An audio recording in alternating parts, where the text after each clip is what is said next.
네, 오늘 성경 말씀 보시겠습니다. 이사야서 3장 8절에서 15절까지 말씀입니다.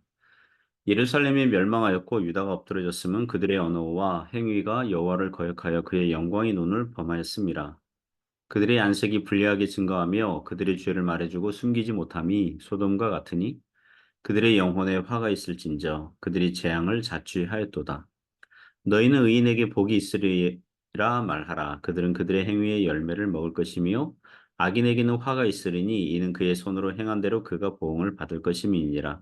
내 백성을 학대하는 자는 악이요 다스리는 자는 여자들이라. 내 백성이여 내 인도자들이 너를 유혹하여 네가 다닐 길을 어지럽히느니라. 여호와께서 변론하러 일어나시며 백성들을 심판하려고 서시도다. 여호와께서 자기 백성의 장로들과 고관들을 심문하러 오시리니 포도원을 삼킨 자는 너희이며 가난한 자에게서 탈취한 물건이 너희의 집에 있도다.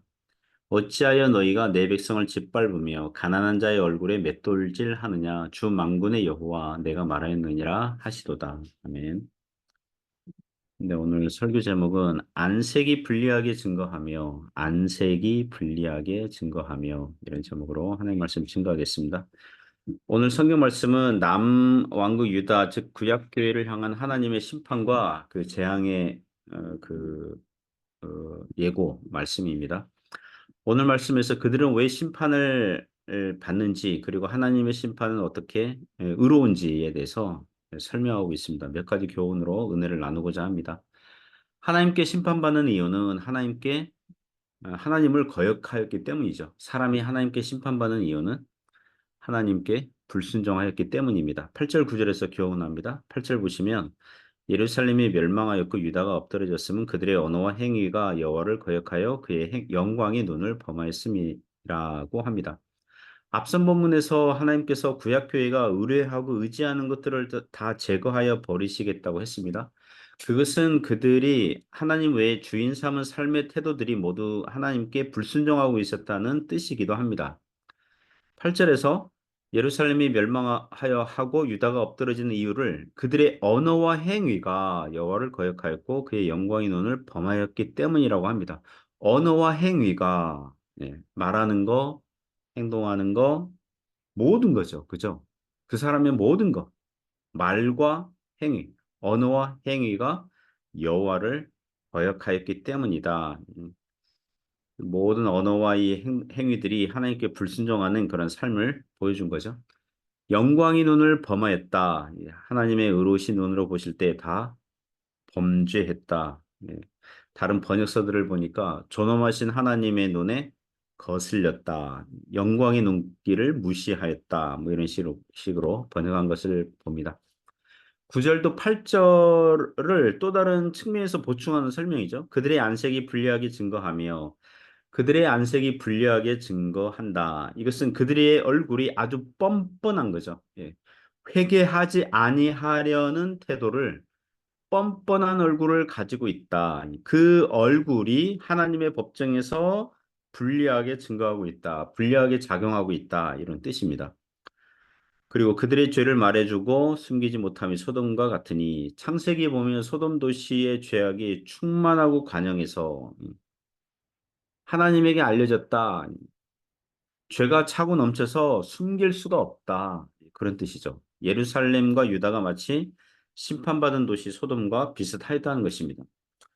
그들의 영혼에 화가 있을진저 그들이 재앙을 자취하였도다. 단지 그들의 몸에 화가 있다. 뭐 그들의 재산에 화가 있다. 뭐 그들의 외모에 재앙이 있다. 그런 뜻이 아니라 그들의 영혼에 화가 있다. 재앙이 있다. 이렇게 선언하고 있습니다. 그들의 존재, 그들의 본질적인 면에 하나님의 재앙이 임한다. 라는 겁니다.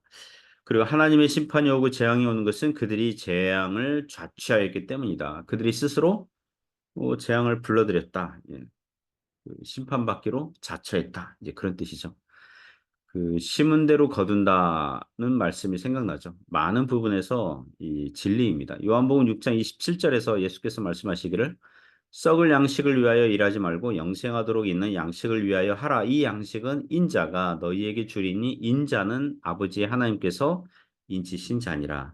사람이 썩을 양식을 위하여 일하면 썩을 양식만 얻게 될 거예요. 그러니까 예수님을 믿지 않고도 부지런히 살면 이 땅에서 밥은 먹고 살 거예요. 하지만 영생하도록 있는 양식, 즉 구원, 영생, 천국은 없는 것입니다. 이 영생의 양식은 주 예수님만이 주실 수 있습니다. 예수님 안에서 이 영생의 양식을 얻으시기 바랍니다. 오늘 성경 말씀이 주는 두 번째 교훈은 하나님의 심판은 의로우시다는 것입니다. 하나님의 심판의 성격은 의로움입니다. 하나님의 심판은 의로우십니다. 10절과 11절에서 교훈합니다. 10절과 11절 보시면 의인에게는 복이 있겠지만 악인에게는 화가 있을 것이다. 10절을 보면 의인은 그들의 행위의 열매를 먹을 것이고 11절에서 악인 또한 그의 손으로 행한 대로 보응을 받을 것이다. 하나님께서 구약교회를 심판하시고 재앙을 주시겠다는 심판의 말씀을 들으면 의인들은 이런 염려가 있을 것 같아요. 어, 하나님께서 의인들을 악인들과 함께 도매금으로 심판과 재앙을 주시면 어떡하지? 악인들이 받는 심판과 재앙을 의인들도 받으면 어떡하지? 하나님께서 실수라도 예수님을 믿는 자들을 악인과 함께 지옥으로 보내시면 어떡하지?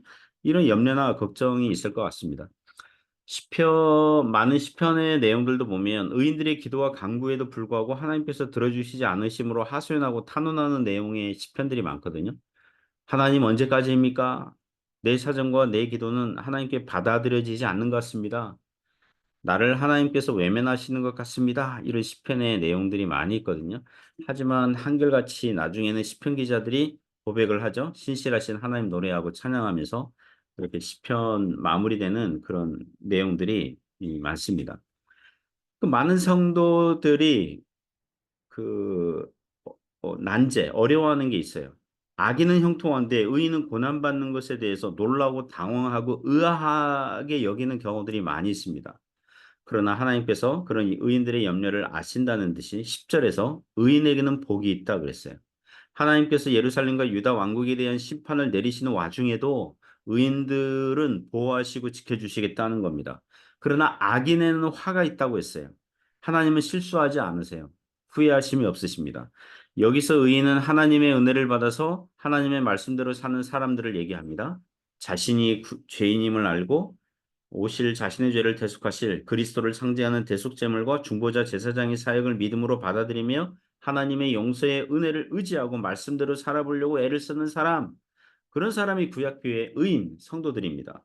신약교회에서 의인은 예수님을 믿음으로 의롭다 하심을 받은 자들을 얘기합니다. 성도는 하나님의 말씀을 기준 삼고 살아가며 그 행위의 열매를 또 다른 표현으로는 하나님께서 은혜를 주시는 열매들을 먹는 자들이라고 하겠습니다. 사랑하는 성도 여러분, 하나님을 가까이함이 복이 되는 줄 믿습니다. 세 번째 교훈은 하나님의 심판은 십계명을 어긴 자에게 임합니다. 말씀을 지키지 않는 자에게 임하는 거죠. 12절부터 15절에서 교훈합니다. 12절 보시면 내 백성을 학대하는 자는 아이요 다스리는 자는 여자들이라 내 백성이여 내 인도자들이 너를 유혹하여 내가 다닐 길을 어지럽히느니라. 여기서 백성을 학대하고 다스리는 자들이 아이다, 어린애들이다, 또 여자들이다 이렇게 얘기합니다. 이것은 자격 없는 자들을 얘기합니다. 지도자 자격이 없고 이 깜냥이 안 되는 자들이 지도자 자리에 앉아서 뭐 유전무죄, 무전유죄와 같은 방식으로 다스리니 가난한 백성들이 죽어나가는 것을 묘사하고 있습니다. 13절에서 여호와께서 변론하여 일어나심에 백성들을 심판하려고 서시도다. 어떤 일을 심판하려고 서십니까? 14절, 15절 내용 보시면 십계명의 두 번째 돌판 주제 내 이웃을 내 몸같이 사랑하라. 이것을 어긴 일에 대해서 심판하신다고 그래요. 14절, 15절 보시면 여호와께서 자기 백성의 장로들과 고관들을 심판하러 오시리니 포도원을 삼킨 자는 너희이며 가난한 자에게서 탈취한 물건이 너희의 집에 있도다. 어찌하여 너희가 내 백성을 짓밟으며 가난한 자의 얼굴에 맷돌질 하느냐? 주 만군의 여호와 내가 말하였느니라 하시도다. 그 15절 보시면 어찌하여 너희가 가난한 자의 얼굴에 맷돌질 하느냐? 가난한 자의 얼굴에 맷돌질 하느냐? 얼굴은 사람의 그 대표적인 신체 부위잖아요. 우리가 얼굴 보잖아요. 예? 그 사람을 가장 잘 보여주는, 잘 표현하는 이 신체 부위가 얼굴이죠. 그 얼굴을 맷돌질 한다. 이제 갈아서 가루로 만든다. 가난한 백성들을 학대하는 것을 적나라하게 표현하는 것입니다. 아까 9절에서는 회개하지 않은 자들의 그 뻔뻔함, 그 얼굴의 안색이, 그들의 안색이 그들에게 불리하게 증거한다 그랬는데 여기서는 가난한 자들의 얼굴을 맷돌로 갈아버리고 있다. 이런 표현하고 있어요. 그 얼굴이라는 단어로 언어 유희하는 것 같습니다. 하나님의 은혜를 받는 자는 하나님의 은혜를 받은 자는요. 얼굴조차 은혜로워요. 그러나 이웃을 학대하는 자는 이웃의 얼굴을 맷돌로 갈아버리는 이 잔인한 이 음흉한 얼굴을 하고 있는 거죠. 사랑하는 성도 여러분, 우리 하나님께서 이러한 것들을 다 보시고 아십니다.